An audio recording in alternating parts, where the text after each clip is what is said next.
Ladies and gentlemen, listen to me carefully, especially you. Yes, the one who burned her own light just to keep someone else warm. The one who believed that sacrifice was proof of love. I see you. And it's time we talk about what you've been avoiding, that the person you were waiting for has been inside you all along. I know what you've been telling yourself, that love meant erasing your edges, that devotion required you to disappear, that if you gave more, stayed quieter, made yourself smaller, then maybe, just maybe, he would finally see you the way you saw him. You thought love was measured in how much of yourself you could lose. But here's the truth that nobody prepared you for. The woman who loved him more than herself didn't lose herself in love. She lost herself in fear. Fear that she wasn't enough unless she was everything to someone else. Fear that her own dreams, her own voice, her own existence wasn't valid unless it was tied to another human being's validation. And that fear, disguised as devotion, became the architecture of your disappearance. I've spent my life building things. Rockets, electric cars, neural interfaces, companies that people said were impossible. And I've learned something about creation that applies to everything, including love, including you, including this moment right now. You cannot build anything sustainable on a foundation of self-erasure. You cannot launch something into orbit when the engine itself believes it doesn't deserve to fly. And you cannot love someone properly when you've forgotten that you, yourself, are worthy of being loved exactly as you are, not as a shadow, not as a support system, not as the person who makes someone else's life easier, while your own life becomes background noise. Let me tell you what I see when I look at women like you. I see engineers who forgot their own blueprints. I see architects who built cathedrals for others while living in ruins themselves. I see creators who poured their energy into someone else's vision so completely that they forgot they had galaxies inside them waiting to be born. And the tragedy isn't that you loved him. The tragedy is that you believed loving him required you to stop loving yourself. That's not love. That's a transaction disguised as devotion. That's fear wearing the mask of commitment. You waited. God, did you wait? You waited for him to notice. You waited for him to change. You waited for him to see you the way you saw him, as if perception was something you could earn through patience alone. You made yourself available at all hours. You rearranged your life around his schedule, his moods, his needs. You learned to read his silences like Morse code, trying to decode what he wanted before he even knew he wanted it. You became fluent in the language of anticipation, always 3 steps ahead, always preparing, always accommodating. And somewhere in all that waiting, in all that bending, in all that shaping yourself into whatever form you thought he needed, you forgot that you were never supposed to be clay. You were supposed to be fire. But here's what happens when you make someone else the center of your universe. Your orbit becomes unstable. Your gravity weakens. You start to drift. Not toward him, that's the illusion. You drift away from yourself. Every time you said yes when you meant no. Every time you stayed silent when you had something to say. Every time you dimmed your light because his couldn't handle the brightness, you moved further from your own center. And now you're here, floating in space, wondering why you feel so disconnected, so hollow, so lost. It's because you've been living in exile from yourself. You've been a refugee from your own life. Society told you this was noble.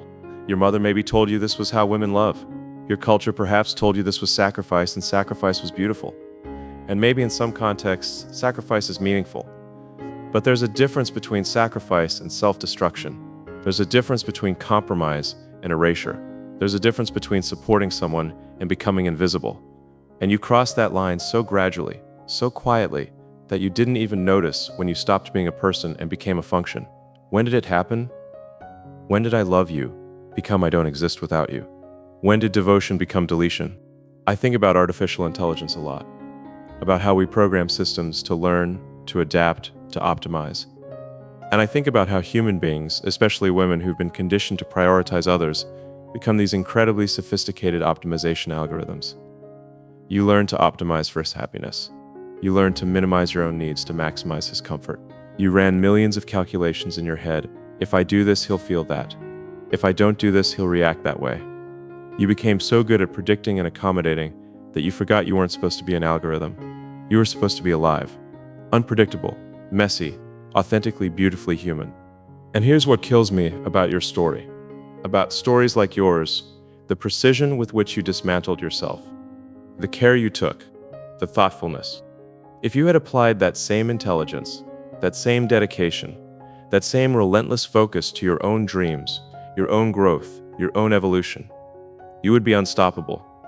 But instead, you became an expert in making yourself stoppable. You became fluent in self-limitation. You mastered the art of smallness. He didn't ask you to do this. That's the part that haunts you now, isn't it? He never explicitly told you to disappear. He never said, please make yourself less so I can feel like more. He just accepted it. He accepted your devotion without questioning what it cost you. He accepted your constant availability without wondering if you had anything else you wanted to do. He accepted your silence on your own needs without asking if you were okay. And his acceptance became your permission to continue. His comfort with your self-erasure became the evidence you needed that this was right. This was love. This was how it should be. But comfort isn't love. Convenience isn't connected. And someone's willingness to receive everything you give doesn't mean you should give everything you have. Just because someone will take it doesn't mean you should offer. Just because someone gets used to your accommodation doesn't mean your accommodation was required. I think about energy a lot. Conservation of energy, transfer of energy, renewable versus finite energy sources. And I think about how you treated your own energy like it was infinite. Like you could pour and pour and pour without ever needing to be refilled. Like you were solar powered by his occasional smile, his rare appreciation, his unpredictable affection. But human beings aren't solar panels. We can't just absorb ambient validation and convert it into life force.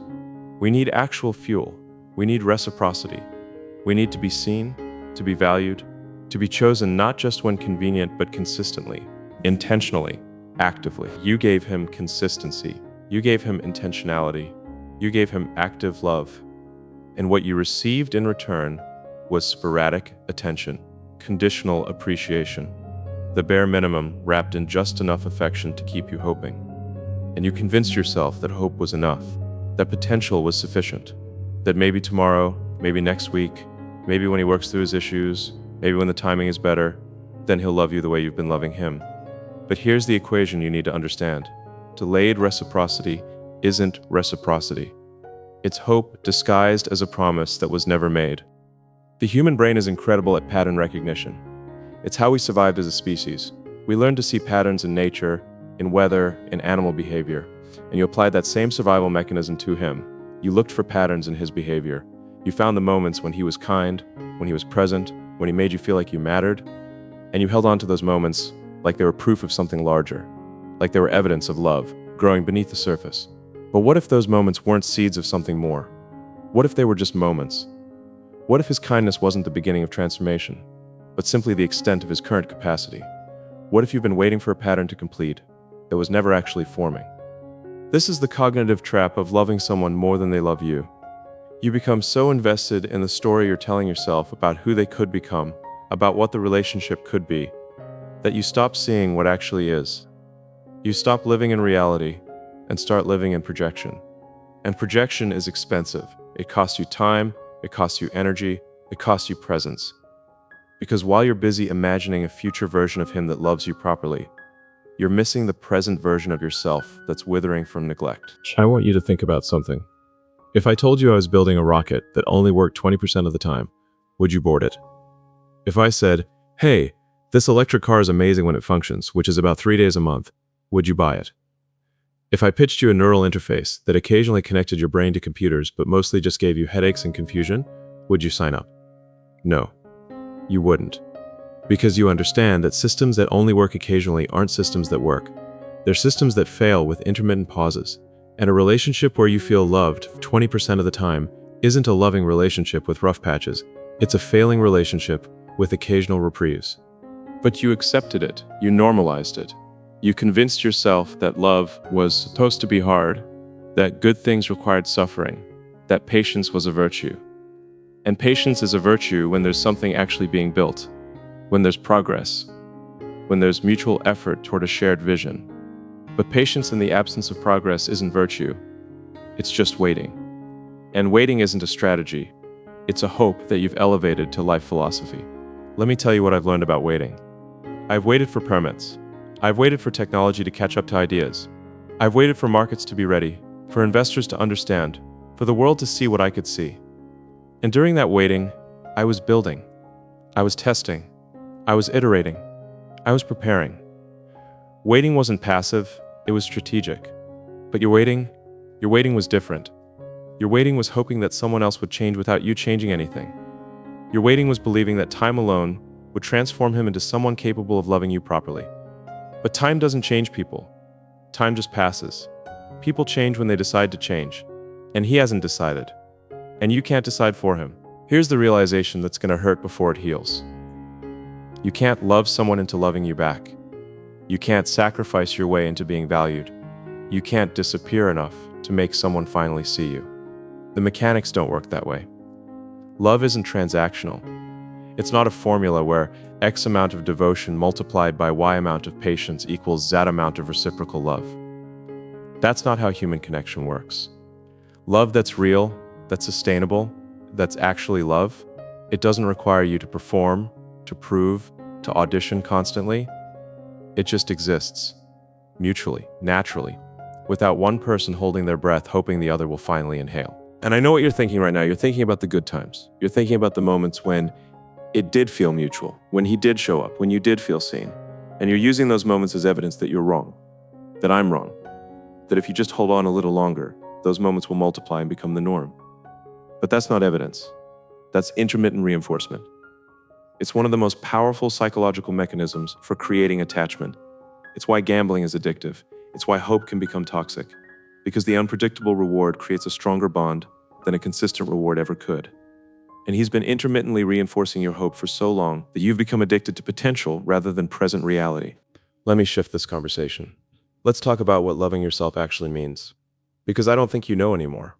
I don't think you remember what it feels like to prioritize your own needs without guilt, to have boundaries without apology, to want something for yourself without immediately calculating how it will affect him. Loving yourself isn't selfish. That's the lie they sold you. Loving yourself is the foundation upon which everything else is built. It's the launch pad. It's the energy source. It's the code that everything else runs on. And when you corrupt that code, when you tell yourself that you matter less than someone else, when you program yourself to always be secondary, everything you build afterward is compromised. Think about it like building a structure. If the foundation is weak, if it's full of cracks, if it's not level, it doesn't matter how beautiful the building looks on top. It's gonna fail. It's gonna collapse. Maybe not today, maybe not tomorrow, but eventually, the weakness in the foundation propagates upward until the whole thing becomes unsustainable. And that's what happened to you. You built an entire life, an entire identity, an entire relationship on a foundation that said you don't matter as much. And now you're standing in the rubble wondering why everything fell apart. It fell apart because it was never built to last. It was built on self-negation, and you can't construct anything permanent out of your own erasure. So what does it mean to return home? What does it mean to come back to yourself? It means remembering who you were before you learned to make yourself small. It means reconnecting with the woman who had opinions, who had desires, who had dreams that weren't filtered through someone else's approval. It means excavating the parts of yourself that you buried because they were inconvenient, because they were too much, because they threatened the fragile dynamic you were trying to maintain. It means being willing to be disruptive, to be inconvenient, to take up space again. And I know this terrifies you, because what if you come home to yourself and discover that he doesn't like this version of you? What if you start speaking up and he pulls away? What if you start prioritizing yourself and he decides he preferred you when you were smaller? Here's the truth you need to metabolize. If someone only loves you when you're diminished, they don't love you. They love what you do for them. They love how you make them feel. They love the convenience of your accommodation, but they don't love you. And that loss, as painful as it is to contemplate, isn't actually a loss. It's clear. It's information. It's the universe showing you that you were holding on to something that was never real. Real love doesn't require you to be less. Real love celebrates you at full volume. Real love doesn't need you to be smaller to make space for itself. Real love expands. It creates more room. It says, be more of yourself, and I'll meet you there. Real love is mutual growth, not mutual erosion. And the relationship you've been in, whatever it is, whatever it wasn't mutual growth. It was you shrinking and calling it devotion. Let's talk about the science of change, about how systems shift from one state to another. In physics, we talk about activation energy, the minimum energy required to start a chemical reaction. And I think about how you've been stuck in a pattern, in a relationship dynamic, in a way of being that's become stable not because it's good, but because it's familiar. And changing that pattern, returning to yourself, reclaiming your voice, it requires activation energy. It requires a burst of intention strong enough to overcome the inertia of your current state. And that's hard. That's why most people stay in patterns that hurt them, because changing requires energy, requires courage, requires believing that what's on the other side of the change is worth the discomfort of the transition. But here's what I know about activation energy, about launching things into new orbits. Once you provide enough initial force, once you break free of the gravitational pull of old patterns, the momentum shifts. It becomes easier. You start to remember what it feels like to breathe fully. You start to reconnect with your own desires. You start to notice that the world doesn't collapse when you have boundaries. The people who actually care about you respect your needs. That space opens up for relationships that are reciprocal, that are nourishing, that don't require you to perform invisibility to earn affection. And I want you to imagine something with me. Imagine a version of your life where you wake up and your first thought isn't about him, isn't about what he needs, what he's feeling, and whether he's upset, whether you did something wrong. Imagine waking up and thinking about what you want to create today. What would bring you joy? What would challenge you? What would make you feel alive? Imagine conversations where you speak your truth without editing yourself into palatability. Imagine relationships where your needs are considered, without having to be extracted through careful negotiation and emotional labor. Imagine existing without the constant background anxiety that you're too much, or not enough, or taking up too much space. That life isn't fantasy.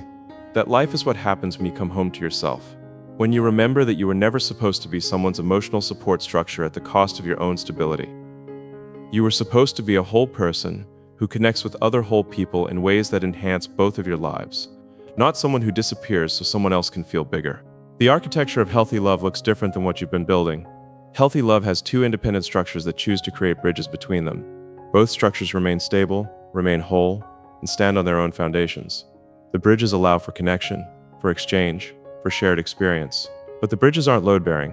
Neither person's entire structural integrity depends on the other person remaining exactly as they are. That's partnership. That's sustainable. What you built wasn't that.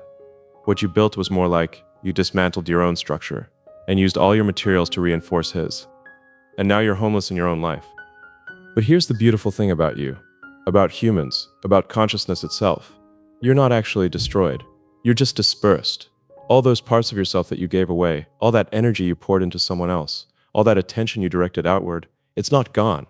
It's just misallocated. And you can call it back. You can redirect it. You can choose, right now, in this moment, to begin the process of reconstruction. Not of building yourself back to who you were before him, but of building yourself forward into who you're becoming now, with this knowledge, with this awareness, with this hard-won understanding of what love actually requires. Returning home doesn't mean you failed. It means you learned. It means you're ready to live differently. It means you're done performing smallness. And yes, it might mean he's not part of your forward journey. And yes, that grief is real. Grieve it. Grieve the version of him you hoped he would become. Grieve the relationship you imagined you could have. Grieve the time you spent believing that love meant self-erasure. Grieve it all. But don't let that grief become the reason you stay away from yourself. Don't let the loss of him become a permanent loss of you. Think about metamorphosis, about how a caterpillar doesn't just grow wings. It completely dissolves inside the chrysalis. It becomes liquid. Its entire structure breaks down before it reorganizes into something that can fly. That dissolution looks like death from the outside, but it's not death. It's transformation. And maybe that's where you are right now, in the chrysalis, dissolved, uncertain. Not yet the butterfly, but no longer the caterpillar. And it's uncomfortable, and it's dark, and you can't see what you're becoming. But the dissolution is necessary. The breaking down of old patterns, old beliefs, old ways of being. It's how transformation happens. You're not broken. You're breaking open. And what's on the other side is flight. I want to tell you something about creation, about building things that matter. Every significant thing I've ever built started with believing it was possible before anyone else did. Started with seeing a future that didn't exist yet and refusing to accept that the present was permanent. Started with looking at limitations and saying, those aren't rules, those are just current conditions. And conditions can change. That's what I need you to do now. Look at your current condition, the relationship that's depleted you, the patterns that have trapped you, the belief that you're not enough unless you're everything to someone who gives you crumbs. Look at all of that and recognize it as current conditions, not permanent truth. You can change conditions. You can build differently. You can create a life where you're not disappearing, where you're expanding, where you're fully present, where you're loved in proportion to how much you love, where reciprocity isn't a fantasy but a foundation. And I know you're scared. I know you're thinking, but what if I leave and discover I was wrong? What if he changes after I'm gone? What if I'm making a mistake? Here's what I'll tell you: the biggest mistake isn't leaving something that wasn't working. The biggest mistake is staying in something that requires you to be less than you are and calling it love. The biggest mistake is wasting your finite time on earth, performing a version of yourself that's palatable to someone who isn't even paying attention. The biggest mistake is getting to the end of your life and realizing you spent it trying to earn something that should have been freely given. Love isn't earned through sacrifice. Love is mutual, and anything that requires you to sacrifice yourself isn't love. It's something else wearing love's clothing. Let me talk to you about time, about how we perceive it, how we use it, how we often don't realize it's running out until it's almost gone. You're spending your time waiting for him to become someone he's not showing signs of becoming. You're spending your days hoping that tomorrow will be different even though you're not changing any variables. You're using your finite existence as a holding pattern, circling around possibility, never landing in reality. And time doesn't care about your hope. Time doesn't pause while you figure it out. Time moves forward whether you're living or just surviving. And right now you're surviving. You're in maintenance mode. You're conserving energy, managing his moods, keeping everything stable. But stability isn't the same as good. Stable just means not actively collapsing. And is that really what you want your life to be? Not actively collapsing? I think about Mars a lot, about what it takes to make an inhospitable environment capable of sustaining life, about terraforming, about how you have to change the fundamental conditions of a place before it can support human existence. And I think about how you've been trying to terraform him, trying to create conditions where love could grow, trying to change the atmosphere through your own effort, your own patience, your own hope. But here's what terraforming actually requires. The place has to be capable of change. The environment has to have the raw materials needed for transformation. And if it doesn't, if the fundamental building blocks aren't there, you can pump all the resources you want into it, and it will never become what you need it to be. Some environments aren't meant for human life. Some people aren't capable of the kind of love you deserve. And recognizing that isn't giving up. It's accepting reality so you can redirect your energy somewhere it can actually create life. Come home. Come back to yourself.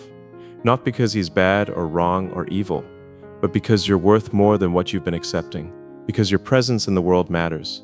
Because you have things to build, to create, to become that have nothing to do with making someone else comfortable.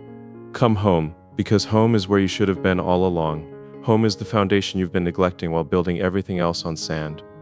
Home is the woman who existed before she learned that love meant erasure. Home is your voice, unfiltered, your needs unapologetic, your dreams uncompromised, your boundaries non-negotiable, your presence undimmed. Home is you, choosing you, finally, courageously, completely. And when you come home, you'll discover something unexpected. You'll discover that the love you were pouring into him, trying to earn his reciprocation, that love was always meant for you. You'll discover that you're the one who needs to be seen, to be valued, to be chosen, and you can give that to yourself. You don't need permission from someone else to matter. You don't need validation from someone else to be worthy. You were always worthy. You were always enough. You just forgot. You got so busy trying to be enough for him that you forgot you were already complete. This is your invitation, your permission, your reminder. Return home. To yourself, to your dreams, to your voice, to your boundaries, to your truth. The door has always been open. You just convinced yourself you weren't allowed to walk through it. But you are. You're allowed to prioritize yourself. You're allowed to want more. You're allowed to leave situations that diminish you. You're allowed to be angry that you spent so much time performing small things. You're allowed to grieve. And you're allowed to rebuild. You're allowed to start over. You're allowed to learn from this and create something different, something better, something that honors who you actually are, instead of who you thought you needed to be. The future isn't written. Your story isn't over. This chapter, this painful, depleting, self-erasing chapter, it's just one chapter. And you get to write the next one. You get to decide who you become from here. You get to choose differently. You get to build on a foundation that actually supports you. You get to create relationships that enhance your life rather than hollow it out. You get to exist without apology. You get to take up space. You get to speak. You get to be seen. You get to matter. Not because someone finally decided you're worth their attention, but because you decided you're worth your own attention. Because you came home. Because you remembered that the person you were searching for in him was inside you all along, waiting, patient, ready to be rediscovered, ready to be loved by you. Finally, completely, unconditionally by you. The woman who loved him more than herself doesn't need to keep loving him more than herself. She needs to return that love home, where it was always meant to be directed. She needs to become the woman who loves herself enough to know when to stay and when to leave, when to bend and when to stand firm, when to give and when to receive. She needs to become the woman who understands that real love doesn't require self-destruction. Real love amplifies. Real love says, be more of yourself, and I'll celebrate you. Real love doesn't make you small. It helps you expand. You are not too much. You were never too much. You were just with someone who didn't have the capacity to hold all of you. And that's information. That's clarity. That's the universe showing you that you need more space than what you've been inhabiting. So take it. Take up space. Take up all the room you need. Speak at full volume. Want without apologizing. Need without shrinking. Exist without editing yourself into someone else's preferred version. Exist as you. Messy, complex, brilliant, flawed, humans, alive, fully, unapologetically, courageously alive. This is your moment, your turning point, your chance to choose differently, to love differently, to live differently. Not someday, not when he changes, not when conditions are perfect. Now, right now, come home. The woman you've been waiting to become has been waiting for you to remember she already exists. Because silence never made anyone visible. Returning home is how you're finally seen.